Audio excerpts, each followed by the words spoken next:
तो देखिए, वंदे मातरम पर अगर कानून बना तो क्या होगा, क्या विवाद बढ़ेगा, क्या इसको लेकर और भी ज्यादा राजनीतिक निशानेबाजी एक दूसरे के साथ होगी। सवाल नंबर 2, वंदे मातरम बजेगा तो विरोध में कौन टिकेगा, ये भी एक बड़ा सवाल है, क्योंकि वंदे मातरम पर बहस जो है वो तकरीबन अब 150 साल पुरानी, 125 साल पुरानी हो चुकी है। 150 साल से तो वंदे मातरम 150 साल पहले तो लिखा गया था। अब सवाल नंबर 3 है, राष्ट्रगीत का अगर सम्मान बढ़ता है तो इस पर घमासान क्यों है, किसको आपत्ति है? अगर उसके प्रोटोकॉल फिक्स हो जाते हैं तो प्रोटोकॉल का पालन करना चाहिए। संविधान जो कहता है, संविधान के मुताबिक सभी को चलना पड़ेगा। सवाल नंबर 4, होना होगा सावधान, इसी बात पर है क्या कोहराम? ये एक बड़ा सवाल है। और देखिए, एक जो सोच है, जो सोच इस बात की खिलाफत करती है कि फलाना गीत हम नहीं गाएंगे, फलानी चीज़ हम नहीं करेंगे, ढिकानी बात हम नहीं कह सकते, तो ये सोच के खिलाफ भी एक कानून एक तरह से वंदे मातरम पर बनता है, तो उस सोच के खिलाफ होगा। वंदे मातरम पर विरोध हुआ तो क्या सियासी गतिरोध भी आएगा? ये भी एक बड़ा सवाल होगा। और इन्हीं सवालों के जवाब के लिए हम तमाम हमारे जो पैनलिस्ट हैं उनके पास चलेंगे और उनसे बात करने की और जानने की कोशिश करेंगे। और देखिए हमारे साथ कौन कौन जुड़ चुका है। ये देखिए, हमारे साथ प्रदीप भंडारी बीजेपी के प्रवक्ता हैं, वो जुड़ गए हैं। आरएलडी के प्रवक्ता मलूक नागर साहब जुड़ गए हैं। और देखिए वकार साहब हमारे साथ भी जुड़ गए, एआईएमआईएम के प्रवक्ता हैं। और समाजवादी पार्टी के प्रवक्ता तारिक खान जी भी जुड़ गए हैं। और पूजा तिवारी हैं, कांग्रेस की प्रवक्ता, वो भी जुड़ गई हैं। तो सबसे पहले इस बात का रुख कर लेते हैं कि क्या वंदे मातरम पर अब कानून बनना तय हो गया है? वंदे मातरम की आज थीम थी गणतंत्र दिवस पर, 77वां गणतंत्र दिवस था। कहीं से कोई वंदे मातरम की थीम को लेकर या गणतंत्र दिवस की परेड को लेकर कोई आवाज़ खिलाफ नहीं सुनाई दी है। लेकिन अब जो खबर आ रही है वो खबर कई लोगों की बेचैनी बढ़ा सकती है। और वो खबर ये है कि वंदे मातरम के लिए प्रोटोकॉल राष्ट्रगान की तरह फिक्स करने की तैयारी कर रही है सरकार। और अगर ऐसा होता है तो वंदे मातरम के प्रोटोकॉल में आपको जब इस गीत का गान होगा तो खड़े होना होगा, उसके सम्मान में आपको खड़े होना होगा। और अगर ऐसा हुआ, अगर आप ऐसा नहीं करते तो आपके खिलाफ 3 साल की सज़ा की कानूनी कार्रवाई भी की जा सकती है। तो सबसे पहले हमारे साथ देखिए प्रदीप भंडारी जुड़ गए। प्रदीप भंडारी जी, तो कानूनी दर्जा देने की तैयारी है सरकार की पूरी? देखिए विकास जी, जब कानून आएगा तो मुझे भी उसी समय पता चलेगा जब आपको पता चलेगा। पर मैं आपकी बात को आगे ले जाते हुए संविधान की धारा 51A पढ़ना चाहता हूं, जो एक फंडामेंटल ड्यूटी है, जो ये कहती है कि हर नागरिक को ही has to abide by the constitution and respect its ideals, institutions, the national flag and the national anthem. तो मान लीजिए कि अगर इस पे वंदे मातरम भी आगे जुड़ जाता है, जो हमारा राष्ट्रगान है, तो क्या कोई नागरिक की जो फंडामेंटल ड्यूटी होती है उसको राष्ट्रगान पे खड़े, जैसे वो राष्ट्रगान पे खड़े होता है तो उसी तरीके से उसको दिक्कत क्या होगी? भाई अगर आप नेशनल एंथम को सम्मान दे सकते हो तो वंदे मातरम भी हमारे फ्रीडम फाइटर्स नहीं लिखा था। और 1905 के अंदर जब बंगाल के अंदर, जब आपको याद होगा कि अंग्रेजों के खिलाफ हिंदू और मुसलमान मिलकर वंदे मातरम को गाते थे, तो क्या उस वक्त जो मुसलमान जो है वंदे मातरम को गाते थे तो क्या वो कम्युनल हो गए? जिस राष्ट्रगान को 1896 के अंदर जब पहली बार कांग्रेस के शासन सेशन में लाया गया था, उसमें कांग्रेस के प्रेसिडेंट रहमतुल्लाह सयानी थे। तो जिसकी भूमि से भारत माता की जय जयकार निकलती है, उसको हिंदू और मुसलमान के चश्मे से वही लोग देख सकते हैं जो बुरहान वानी के अंदर वोट बैंक देखते हैं, अफजल गुरु जैसे आतंकवादी के अंदर वोट बैंक देखते हैं, उमर खालिद जैसे यूएपीए एक्यूज को अपना मसीहा मानते हैं और देश के सैनिकों के सम्मान में नहीं खड़े होते। तो हम तो ये स्पष्ट मानते हैं कि कानून आए या नहीं आए, वंदे मातरम के लिए खड़ा होना चाहिए, ये हमारी फंडामेंटल ड्यूटी है और हर राष्ट्रभक्त व्यक्ति फंडामेंटल ड्यूटी का पालन करता है। आज ही मैंने एक सभा ली है दार्जिलिंग के अंदर, जब वंदे मातरम बज रहा था, 3000 से ज्यादा लोग दार्जिलिंग, कालिम्पोंग और करसियोंग के अंदर अपने आप खड़े हो गए। तो राष्ट्र की चेतना ही राष्ट्रगान हो गया है, नेशनल एंथम हो गया, उस पर खड़े होने की बात हो गई। जिनकी मानसिकता मुस्लिम लीग, माओवादी, कांग्रेस वाली है, वो इस बात को नहीं मानते। तो देखिए असीम वकार साहब, आपका क्या कहना है? क्या कानून अब बन जाना चाहिए वंदे मातरम को लेकर, उसके प्रोटोकॉल फिक्स हो जाने चाहिए? नहीं, कानून क्या बनाएंगे क्या नहीं बनाएंगे आपके हाथ में नहीं है, मेरे हाथ में भी नहीं है, सरकार के हाथ में है। सरकार को बनाने दीजिए, जब कानून बनेगा तब सोचा जाएगा। बहुत से कानून 1950 के बाद से लगातार बनते चले आ रहे हैं, कई बार तब्दीलियां हुई हैं। सवाल ये नहीं है सर, सवाल ये है कि कौन सी चीज किसने लिखी। वंदे मातरम जिसने लिखा वो ब्रिटिश सरकार के, जो दुनिया की सबसे क्रूरतम सरकार रही है ब्रिटेन की, उसका पदाधिकारी था। जिस आदमी ने लिखा वंदे मातरम वो नौकरी करता था ब्रिटिश सरकार की, और उसने ये लिखा कि आज़ादी के जो अभियान है, जो आज़ादी की नारा है, आज़ादी के जो मतवाले हैं, इनको सख्ती से कुचल देना चाहिए। वो भारत की आज़ादी के खिलाफ थे सर। जो आदमी भारत की आज़ादी के खिलाफ था, जिस आदमी ने कहा भारत की आज़ादी का नारा लगाने वालों को कुचल देना चाहिए, उस आदमी का जो गीत है आप उस पर बात कर रहे हैं सर।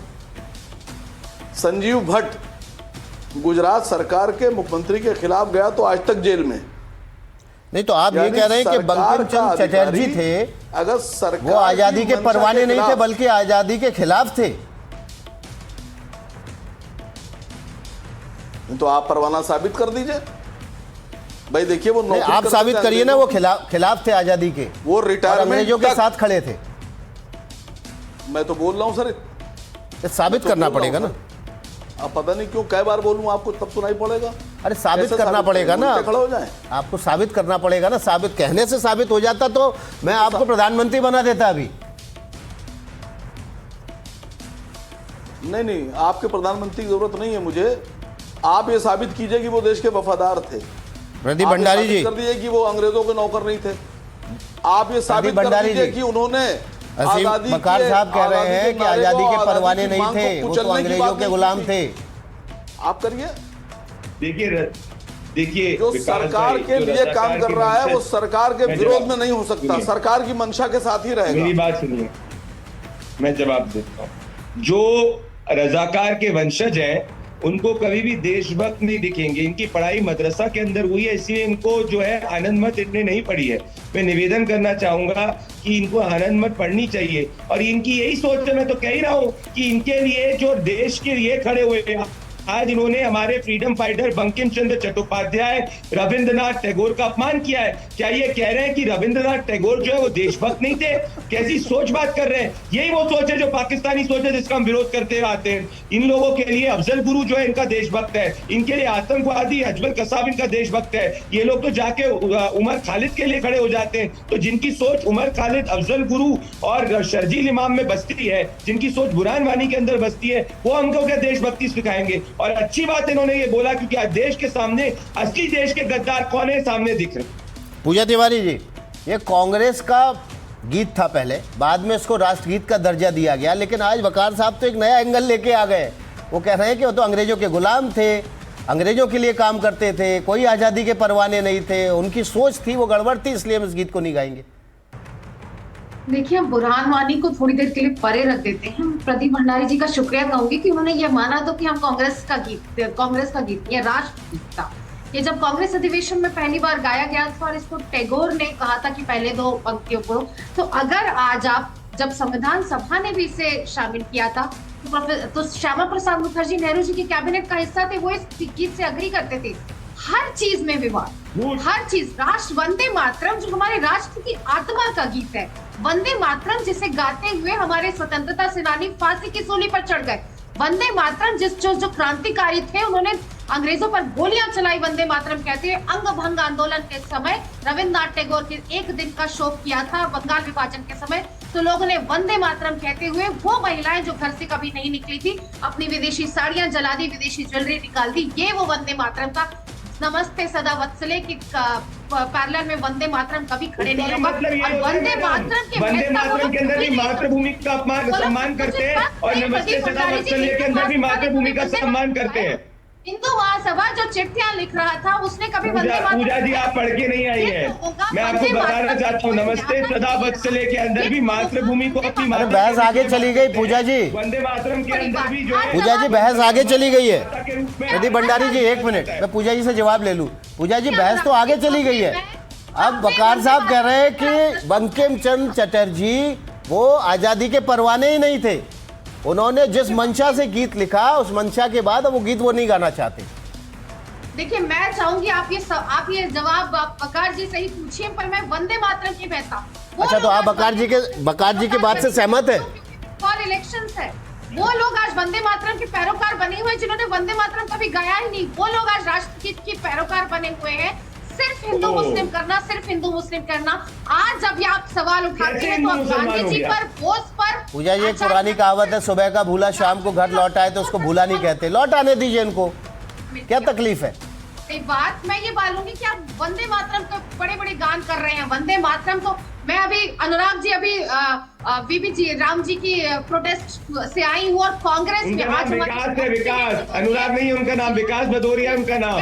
पहले पता तो करो कौन से शो में आए हो। कोई बात नहीं, कोई बात नहीं। कांग्रेस पार्टी का भी हो चुका है। जैसे आप भी फोन में बिजी थे, जैसे राहुल गांधी फोन में बिजी थे जब ब्रह्मोस की प्रदर्शनी चल रही थी। तिरंगा फहराने में, इस देश के प्रतीक तिरंगा फहराई, और जो उनके यहाँ जबरदस्ती फहराए, उनके खिलाफ कोर्ट में केस भी लड़ी, वो लोग आज बैठकर हमें। और ये देखिए, जो पूरा सदन में जब वंदे मातरम का भाषण आया था, किस तरीके से ये बैकफुट पे आए थे डिस्कशन में। ना ये बंकिम चंद्र जी का नाम ले बैकफुट पे ही है भैया। आप वंदे मातरम के नाम हर चीज पे बात करते हैं। आप तो महात्मा गांधी को भी कन्वीनर कह रहे हैं। आप ठीक है। मैं 10 सेकंड जवाब देना चाहूंगा।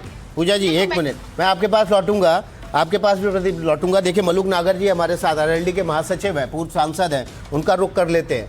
क्या मलुक नागर जी, आपको लग रहा है कि अब कानून बनना जरूरी है ताकि जितनी भी तू मैं इस पर खत्म हो जाए? प्रोटोकॉल का सबको पालन करना पड़ेगा, दूध का दूध, पानी का पानी।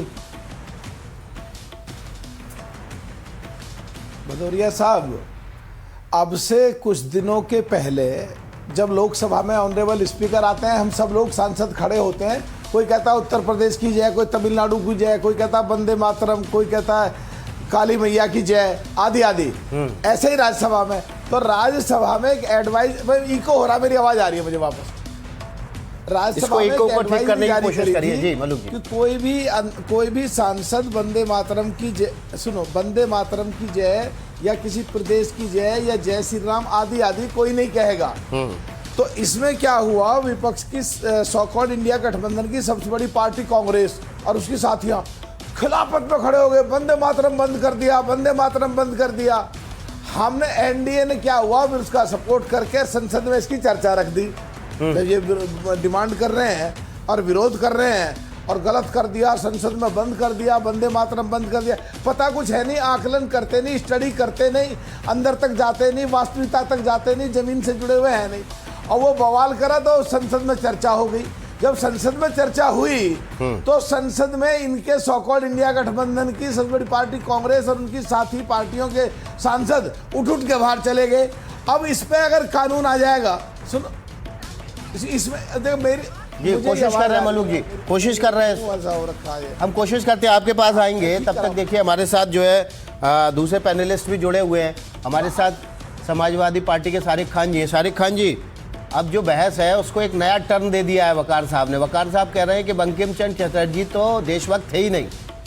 आपने आज तक कभी ऐसी पढ़ाई में आई आपकी बात कि वो देशभक्त ही नहीं थे? मैं पहले बीजेपी के प्रवक्ता की बात का जवाब दे दूं। मेरा नाम तारिक खान है। पहली बात, अपनी ही बात में वो फंस गए। देखिए, उन्होंने कहा कि वंदे मातरम और नमस्ते सदा वत्सले का मतलब एक ही है। ठीक है भाई, तो मादरे वतन का भी मतलब एक ही है।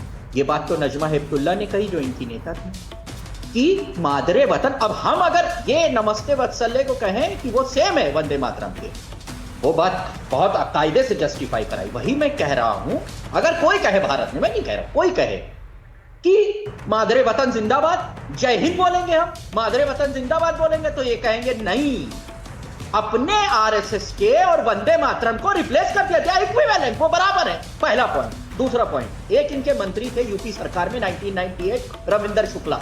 रविंदर शुक्ला ने कहा कि सारे स्कूलों में वंदे मातरम पढ़ा जाएगा, बर्खास्त कर दिया। पता है, अटल बिहारी वाजपेयी ने कहा, उस टाइम प्रधानमंत्री थे, कि यह निहायत ही घटिया डिसीजन है, तुरंत इस मंत्री को बाहर निकालो। उस मंत्री को बर्खास्त किया। इसका जवाब देंगे कि उस वक्त में वंदे मातरम देश के लिए इंपॉर्टेंट नहीं था, अभी बीच में नहीं। अभी एंकर महोदय आपको समय देंगे, तब रिस्पॉन्ड करेंगे। क्या उस वक्त में वंदे मातरम की अहमियत नहीं थी जो उस मंत्री को बर्खास्त कर दिया गया और उस ऑर्डर को वापस ले लिया गया? क्यों लिया गया था? और बाकायदा अटल बिहारी वाजपेयी ने कहा कि ये डिवीजन पैदा कर रहा है सोसाइटी में, जो उस वक्त प्रधानमंत्री थे। इसका भी जवाब जाते जाते जरूर देते जाएंगे कि मैं अगर वादे वतन नमस्ते सदा वत्सले को क्यों बनाया अपना गाना, भंडारी जी, वंदे मातरम को क्यों सवालों नहीं की बनाया? बौछार कर दी समाजवादी क्या कर पार्टी दिया ने आपने? आपके ऊपर। कर लेते ऐसे ही। क्या चीज? जवाब दे दूं मैं? जी हेलो, जी भंडारी जी। देखिए, ये देश अच्छी तरीके से जानता है कि किस तरीके से शफीकुर रहमान बर्क, जो इन्हीं के सांसद थे, वो पार्लियामेंट से उठ के चले गए थे जब पार्लियामेंट के अंदर राष्ट्रगान की बात हो रही थी। ये तो मद्रास हाईकोर्ट को भी कम्युनल कहेंगे, क्योंकि मद्रास हाईकोर्ट के हिसाब से तो हर हफ्ते जो है स्कूल्स के अंदर वंदे मातरम को गाना चाहिए, और ये ऐसी अपील स्टूडेंट्स ने करी थी। भाई, हम वंदे मातरम भी गाते हैं, हम नमस्ते सदा वत्सले भी गाते हैं, हम भारत के राष्ट्र, हम नेशनल एंथम की भी बात करते हैं। हम आपके जैसे नहीं है कि जब बोले भारत माता की जय बोलो तो चुप हो जाओ। हम बोलेंगे भारत माता की जय, हम वंदे मातरम भी बोलेंगे, हम नमस्ते सदा वत्सले भी बोलेंगे, हर वो नारा हम बोलेंगे जो मातृभूमि की सम्मान की बात करता है। दूसरी बात, इनको तो चिढ़ आर्मी से भी होगी, क्योंकि आर्मी के रेजिमेंट की तो बात होती है, जय मां काली, बोलो बजरंग बली की जय, इस तरीके भारत माता की जय बोलते हैं। तो ऐसे लोग तो आर्मी में नहीं जा सकते। इसीलिए मैं सोचूं कि समाजवादी पार्टी अयोध्या और बनारस के आतंकवादियों के केस वापस लेने इलाहाबाद हाईकोर्ट क्यों चली गई थी? क्योंकि इनका विचार उनसे मिलता है, तभी इलाहाबाद हाईकोर्ट से इनको फटकार लगी। दूसरी बात, आज आपके एआईएमएम के प्रवक्ता ने महात्मा गांधी जी को कम्युनल बोल दिया, और ये इतनी पीड़ा की बात है, शर्म आनी चाहिए इनको, क्योंकि महात्मा गांधी ने 1939 जुलाई के अंदर हरिजन में क्या लिखा था, और कोट करना पड़ चाहता हूँ। No matter what is the source and how and when it was composed, Vande Mataram is the most powerful battle among the which song which united the Hindus and the Muslims of Bengal during partition days। तो महात्मा गांधी खुद वंदे मातरम की तारीफ करते थे, जिसको बंकिम चंद्र चट्टोपाध्याय ने लिखी थी, और रविंद्रनाथ टैगोर अपने गुरु बंकिम चंद्र चट्टोपाध्याय को मानते थे। और ये एआईएमएम के रजाकार के प्रवक्ता आज इन सबको कह रहे हैं कि ये राष्ट्रभक्त नहीं थे। मैं जवाब देना चाहता हूं। ठीक है, आसिम